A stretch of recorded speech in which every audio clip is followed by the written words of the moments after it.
दोस्तों नमस्कार, ये है मार्गदर्शन फॉर सिविल सर्विसेज। मैं अनुराग चौधरी। दोस्तों टीजीटी पीजीटी भूगोल रिमाइंडर श्रृंखला में इस वीडियो में प्रस्तुत है आर्थिक भूगोल के अंतर्गत व्यापार एवं क्षेत्रीय संगठन तथा परिवहन से संबंधित महत्वपूर्ण प्रश्नों का वन लाइनर रिवीजन नोट्स, जो आपके आगामी विभिन्न परीक्षाओं जैसे TGT PGT, LT grade, government inter college प्रवक्ता, गवर्नमेंट डिग्री कॉलेज, उच्चतर शिक्षा असिस्टेंट प्रोफेसर, केंद्रीय विद्यालय संगठन तथा नेट जेआरएफ आदि परीक्षाओं के लिए बहुत ही उपयोगी है।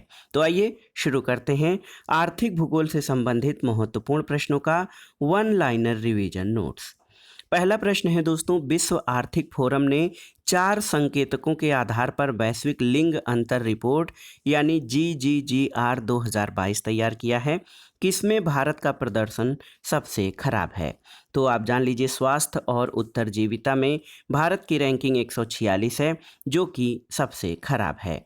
आप जान लीजिए दोस्तों, विश्व आर्थिक मंच यानी वर्ल्ड इकोनॉमिक फोरम द्वारा जारी वैश्विक लैंगिक अंतराल रिपोर्ट 2022 में भारत की स्थिति ग्लोबल जेंडर गैप इंडेक्स में भारत का रैंक 135वां है 146 देशों में, और इसका स्कोर 0.629 है। आर्थिक भागीदारी और अवसर में 143वां स्थान है। शैक्षणिक उपलब्धियां में 107वां स्थान, स्वास्थ्य और उत्तरजीविता में 146वां और राजनीतिक सशक्तिकरण में 48वां स्थान है। अगला प्रश्न है दोस्तों, गुन्नार मिर्डल द्वारा लिखित एशियन ड्रामा, आप जानते हैं एशियन ड्रामा गुन्नार मिर्डल की रचना है। तो गुन्नार मिर्डल द्वारा लिखित एशियन ड्रामा किसका अध्ययन और विश्लेषण है? तो उत्तर है एशिया के देशों की आर्थिक विपन्नता का। तो याद रखिएगा, एशियन ड्रामा पुस्तक स्वीडिश समाजशास्त्री गुन्नार मिर्डल द्वारा लिखी गई। इसका प्रकाशन 1968 में हुआ और ये पुस्तक एशिया के देशों की आर्थिक स्थिति पर एक विस्तारपूर्ण दृष्टि डालने का प्रयास है। अगला प्रश्न है, विशिष्ट आर्थिक पेटी की अवधारणा किस देश ने विकसित की? तो उत्तर है भारत ने। दोस्तों, बृहद विकास के संबंध में भारत एशिया का पहला देश है जिसने निर्यात संवर्धन में एक्सपोर्ट प्रोसेसिंग जोन यानी निर्यात प्रसंस्करण क्षेत्र की महत्ता को स्वीकार किया, और गुजरात के कांडला में पहला EPZ वर्ष 1965 में स्थापित किया गया था। और इसी का अनुकरण करके चीन ने परिवर्तित स्वरूप 90 के दशक में विशेष आर्थिक क्षेत्र यानी स्पेशल इकोनॉमिक जोन की अवधारणा प्रतिपादित की। इस दृष्टि से विशिष्ट आर्थिक पेटी की अवधारणा भारत ने विकसित की है। अगला प्रश्न है, अर्थव्यवस्था का साधारण मॉडल आधारित होता है किस पर? तो ये निर्णय लेने वाले तत्वों के समूह पर आधारित होता है। अगला है कि आयात और निर्यात के बीच मूल्य के अंतर को क्या कहते हैं?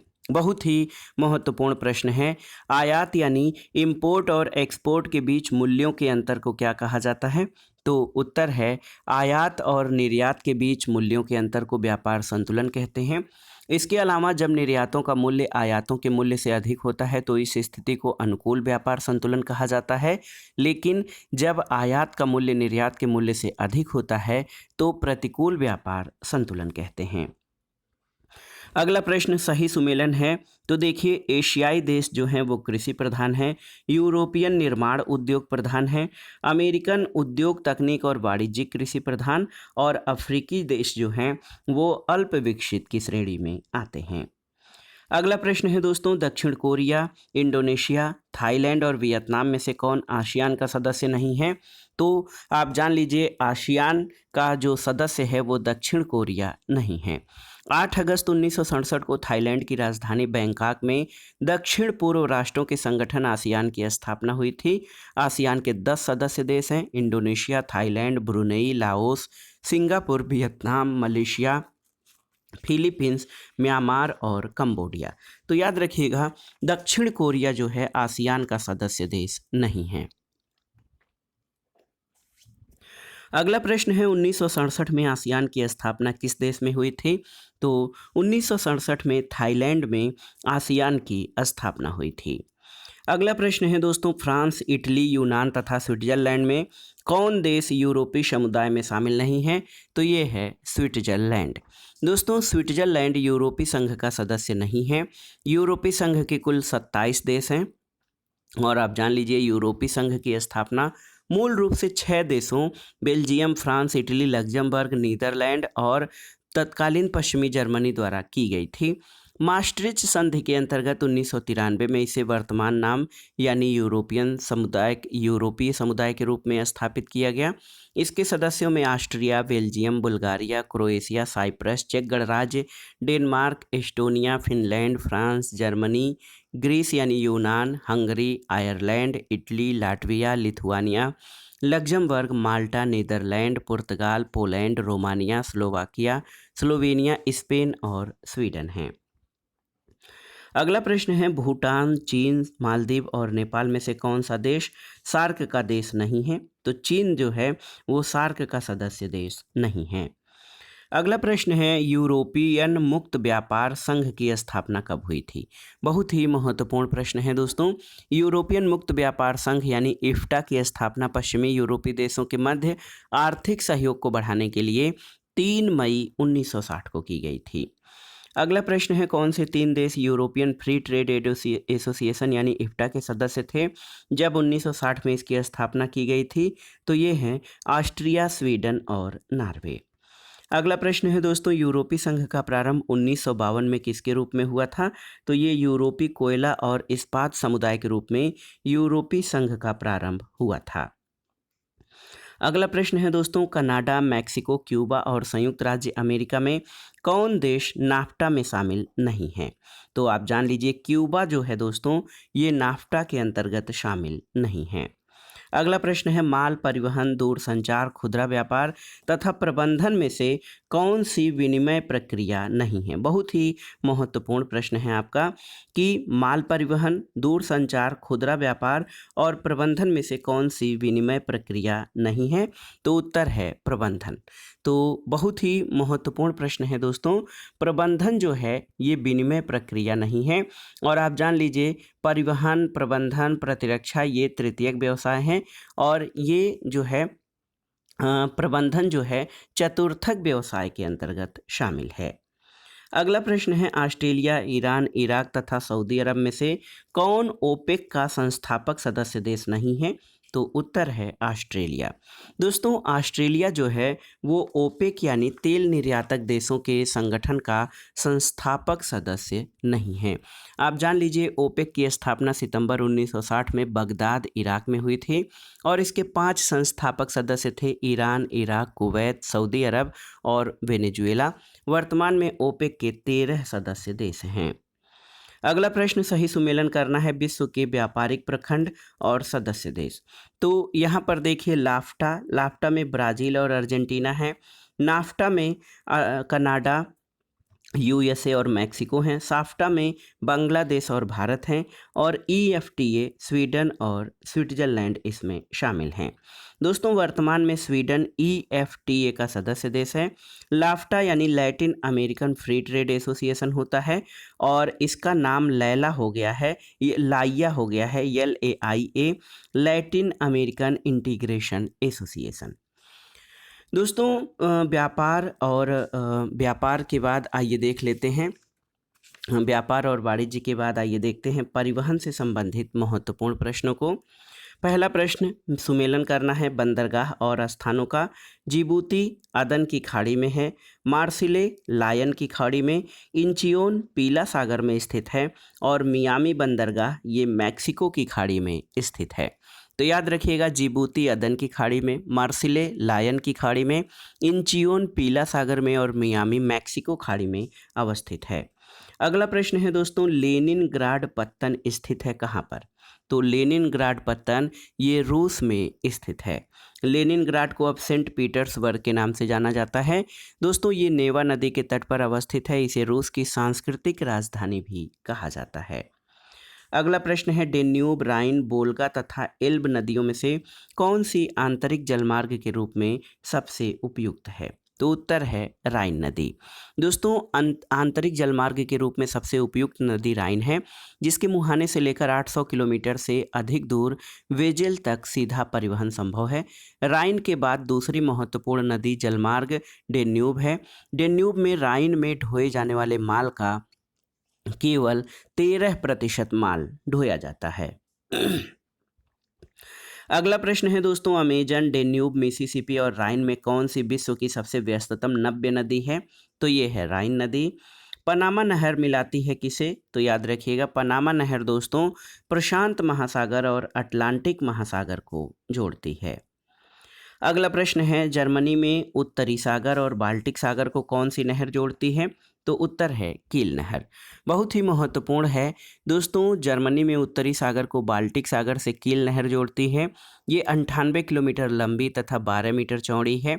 इससे 400 किलोमीटर की दूरी कम हो गई है और जर्मनी का समुद्री व्यापार इसी के द्वारा होता है। अगला प्रश्न, सुमेलन करना है महासागरीय जलमार्ग और बंदरगाहों के नाम।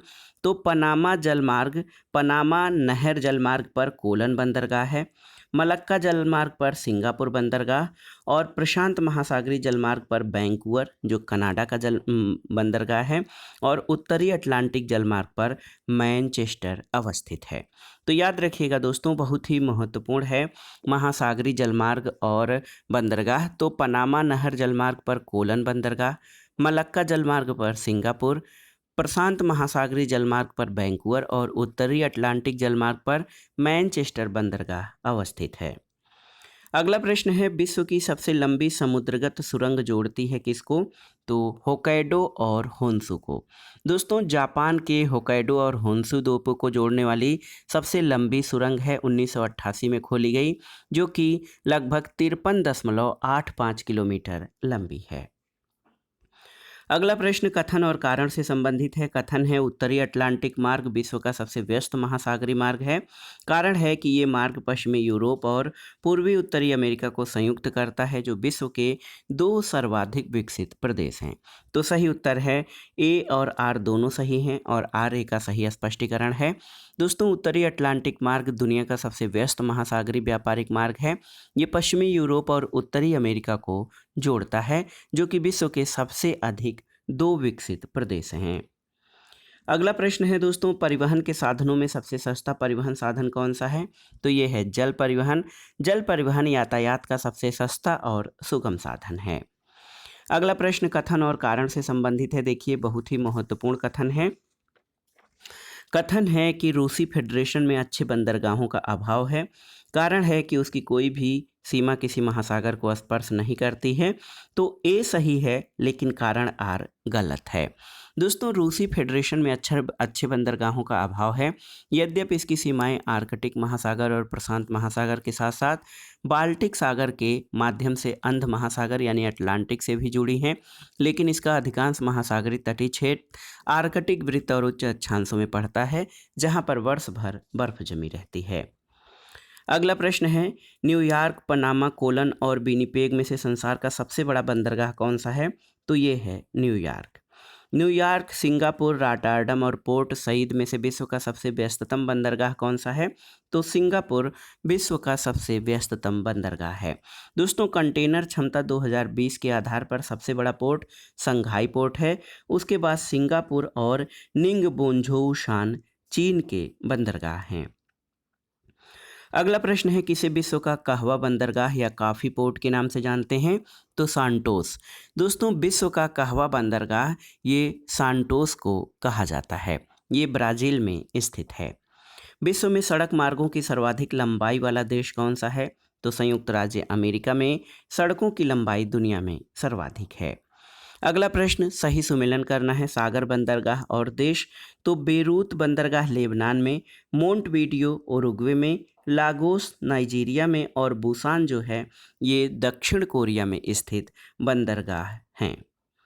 अगला प्रश्न है, कौन सा रेल मार्ग विश्व का सबसे लंबा रेल मार्ग है? तो ये है ट्रांस साइबेरियन रेल मार्ग। बहुत ही महत्वपूर्ण प्रश्न है दोस्तों, आप जान लीजिए। ट्रांस साइबेरियन रेल मार्ग जो है वो दुनिया का सबसे लंबा रेल मार्ग है। अगला प्रश्न है, ट्रांस साइबेरियन रेल मार्ग किसे जोड़ती है? तो ये सेंट पीटर्सबर्ग यानी लेनिनग्राड से व्लादिवोस्टॉक तक जाती है। ट्रांस साइबेरियन रेल मार्ग का मुख्य ट्रैक व्लादिवोस्टॉक से मॉस्को के मध्य 8 टाइम जोन में विस्तारित है। एक कनेक्टिंग सेवा का उपयोग कर पश्चिम में सेंट पीटर्स तक जो है इसकी यात्रा की जा सकती है। अगला प्रश्न है दोस्तों, लेनिनग्राड, मॉस्को, इरकुटस्क और मिन्स्क स्थानों में से कौन सा स्थान ट्रांस साइबेरियन रेल मार्ग पर स्थित नहीं है? तो मिन्स्क जो कि बेलारूस की राजधानी है, ये जो है ट्रांस साइबेरियन रेल मार्ग पर स्थित नहीं है। अगला प्रश्न है दोस्तों, ओरिएंट एक्सप्रेस रेलवे लाइन जोड़ती है किसको?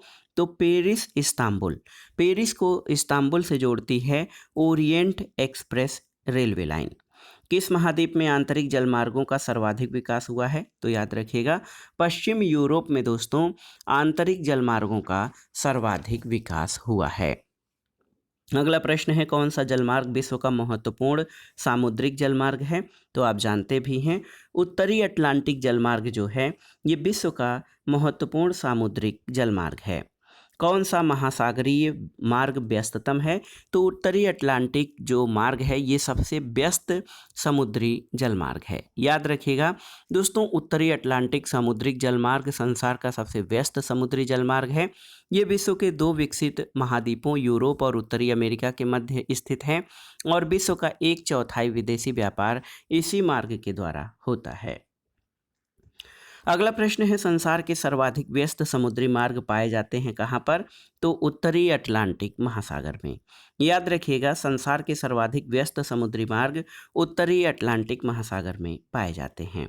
अगला प्रश्न है, पाक जलडमरू मध्य, मलक्का जलडमरू मध्य, स्वेज नहर और पनामा नहर में से किस समुद्री जलमार्ग का आर्थिक महत्व सर्वाधिक है?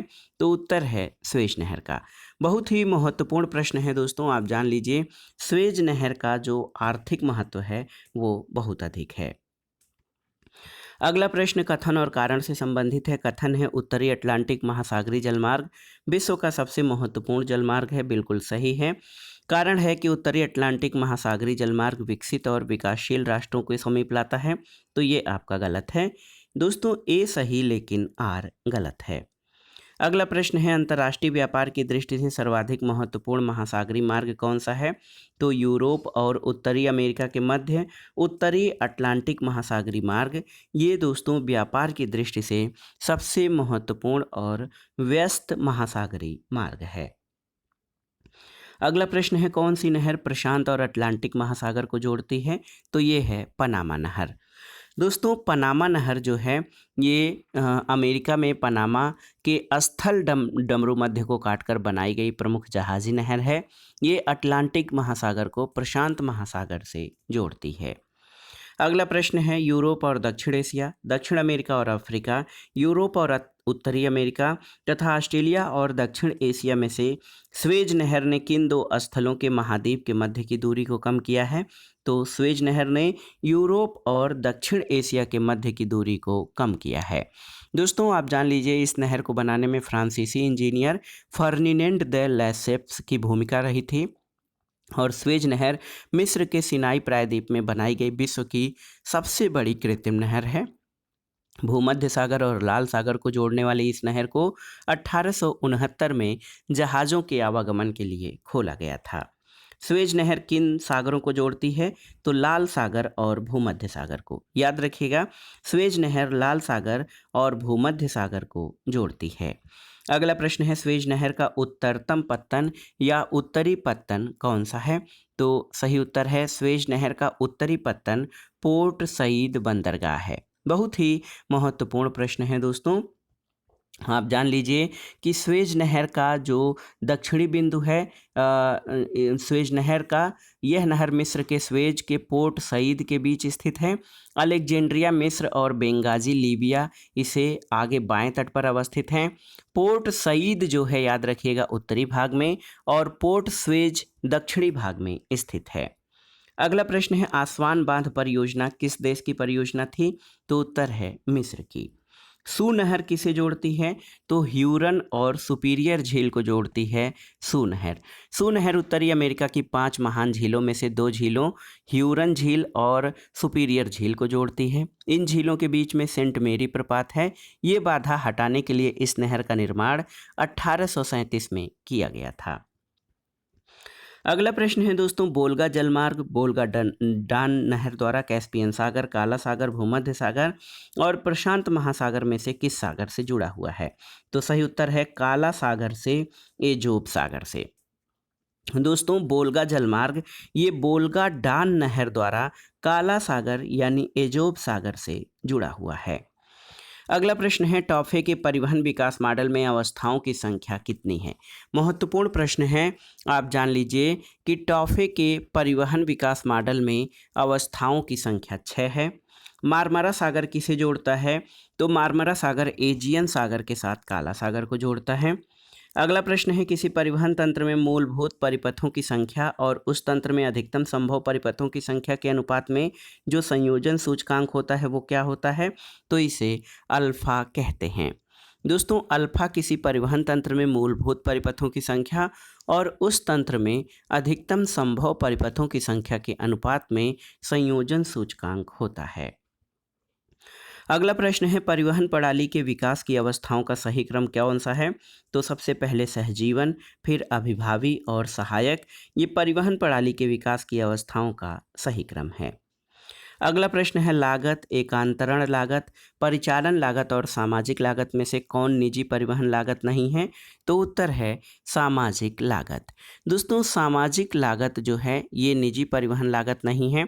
एकांतरण लागत निजी परिवहन लागत नहीं है, जबकि लागत, परिचालन लागत और सामाजिक लागत निजी परिचालन लागत के उदाहरण हैं। बहुत ही महत्वपूर्ण प्रश्न है दोस्तों। एकांतरण लागत निजी परिवहन लागत जो है नहीं है। लागत, परिचालन लागत और सामाजिक लागत ये निजी परिवहन लागत के उदाहरण हैं। अगला प्रश्न है, सर्वाधिक संयोजन वाला परिवहन तंत्र कौन सा है? तो परिपथ या सर्किट जो होता है दोस्तों, ये सर्वाधिक संयोजन वाला परिवहन तंत्र है। अगला प्रश्न है, परिवहन के प्रकारों में किसकी टर्मिनल लागत न्यूनतम होती है? तो जल परिवहन की टर्मिनल लागत न्यूनतम होती है। अगला प्रश्न है, देखिए, 5 समुद्रों का बंदरगाह के रूप में किसे जाना जाता है? तो मास्को को। बहुत ही महत्वपूर्ण प्रश्न है कि मास्को जो है ये 5 समुद्रों का जो है ये बंदरगाह के रूप में माना जाता है। अगला प्रश्न है दोस्तों, देखिए, 5 समुद्रों का बंदरगाह जान लीजिए कौन कौन है? तो मास्को नहर 5 सागरों श्वेत सागर, बाल्टिक सागर, कैस्पियन सागर, अजोब सागर और काला सागर के साथ संपर्क मार्ग उपलब्ध कराता है। इसलिए आप जान लीजिए, बहुत ही महत्वपूर्ण है कि जो 5 समुद्रों के बंदरगाह के रूप में मास्को को जाना जाता है। डेटोर शब्द का संबंध किससे है? तो डेटोर का संबंध परिवहन से है। इसका तात्पर्य अंग्रेजी शब्द डायवर्जन के समानार्थी होता है। अगला प्रश्न है दोस्तों, बोस्पोरस रेल सुरंग जिसका उद्घाटन 29 अक्टूबर 2013 को हुआ था, ये कहाँ पर है? तो बोस्पोरस रेल सुरंग ये तुर्की, जो कि तुर्की का नया नाम है, तुर्की देश में स्थित है।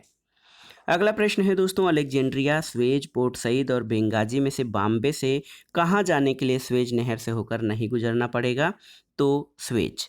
दोस्तों, आप जान लीजिए कि स्वेज जाने के लिए बॉम्बे जाने के लिए स्वेज नहर से होकर नहीं गुजरना पड़ेगा।